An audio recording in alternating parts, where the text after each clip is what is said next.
Industrial revolution, এই ধারাবাহিকতা। কিন্তু মধ্যযুগের এক কবি, গ্রামীণ কবি, তিনি বলে বসলেন সবার উপরে মানুষ সত্য তাহার উপরে। কি অসাধারণ কথা! যেখানে রেনেসা হয়নি, যেখানে ফিনান্সিয়াল ক্যাপিটালিজমের কোনো কথা নেই, যেখানে ইন্ডাস্ট্রিয়াল রেভলিউশনের কোনো কথা নেই, যেখানে এনলাইটমেন্টের কোনো কথা, সব ইউরোপীয়। তো সেখানেও দেখুন এদেশের ঐতিহ্যের মধ্যে মানবতার বাণী ঠিক রয়েছে একজন গ্রামীণ কবির মধ্যে।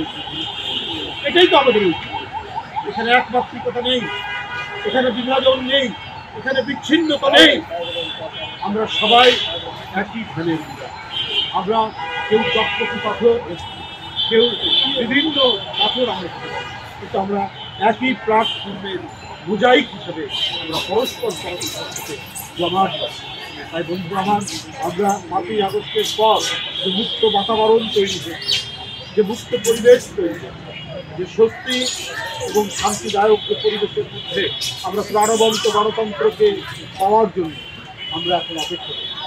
আমরা বলছি যে প্রয়োজনীয় সংস্কার সম্পন্ন করে তাড়াতাড়ি অবাধ এবং সুস্থ নির্বাচনে আপনারা অন্তর্বর্তীকালীন সরকারের কাছে বারবার আমরা আহ্বান জানাই।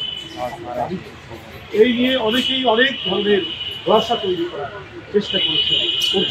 আমার মনে হয় অন্তর্বর্তীকালীন সরকার সেই কাল না দিয়ে অতি দ্রুত, যার প্রতীক্ষা দীর্ঘদিনে, যে দাবি করতে গিয়ে ইলিয়াস আলী নেই আমাদের কাছ থেকে, চৌধুরী আলম নেই, সাইফুল ইসলাম হিরু নেই, সুমন নেই, জাকির নেই, কর্মী আমাদের নেই, কিন্তু আবার সুস্থ নির্বাচন সামনে এই দাবি গণতন্ত্রের অন্যান্য যে উপাদানগুলি সেটি প্রতিষ্ঠা করা, আমাদের মানবিক সাম্য, আমাদের মাঝে ন্যায় বিচার, মানুষের শেষ আশ্রয়, এটা শেখ হাসিনা একেবারে উচ্ছেদ করেছে। ন্যায় বিচার মানে হাসিনার বিচার, আদালত মানে হচ্ছে আওয়ামী লীগের একটি কার্যালয়, এইটা প্রতিষ্ঠা করেছে। এখন সেই জায়গা থেকে আমাদের ফিরে আসে। আমরা শিল্প সাংস্কৃতিক চর্চা সেখানেই সমৃদ্ধশালী হবে, যেখানে গণতান্ত্রিক পরিবেশ থাকে, যেখানে কেউ আগুন দিয়ে কিছু করাবে না, যেখানে সবাই নির্মাণ করবে তাদের যে শৈলী, সে শৈলীর বহিঃপ্রকাশ হবে। এই ম্যানিফেস্টেশন আমাদের সংস্কৃতির অঙ্গ। সুতরাং আমরা মনে করি যে প্রয়োজনীয় সংস্কার, হ্যাঁ সংস্কার করতে হবে, কিন্তু সংস্কার তো চিরস্থায়ী বন্দোবস্ত নয়, পার্মানেন্ট সেটেলমেন্ট অ্যাক্ট নয়, সংস্কার চলমান। এখন যতটুকু করা যায় হবে। আবার যারা ক্ষমতা আসবেন, অনেক জায়গা থেকে অনেক দাবি আসবে, কথা উঠবে, এটা রাজনৈতিক দল এবং জনপ্রতিনিধিদের প্রতিনিধিত্বয় নিয়ে সংস্কারের ধারাবাহিকতা, কিন্তু গণতন্ত্রের ধারাবাহিকতাকে বন্ধ রাখা যাবে না। গণতন্ত্রের ধারাবাহিকতাকেও অক্ষুণ্ণ রাখবে। আমরা এই সব কিছু নিয়েই আমরা একই ধ্যানের মিনার। এখানে যারা উপস্থিত হয়েছে, আমাদের শিক্ষক আছে, আমাদের এখানে যারা ছাত্ররা আছে, বা অন্যান্য রাজনৈতিক দল যারা আছে, তারা গণতন্ত্রের জন্য লড়াই করছে।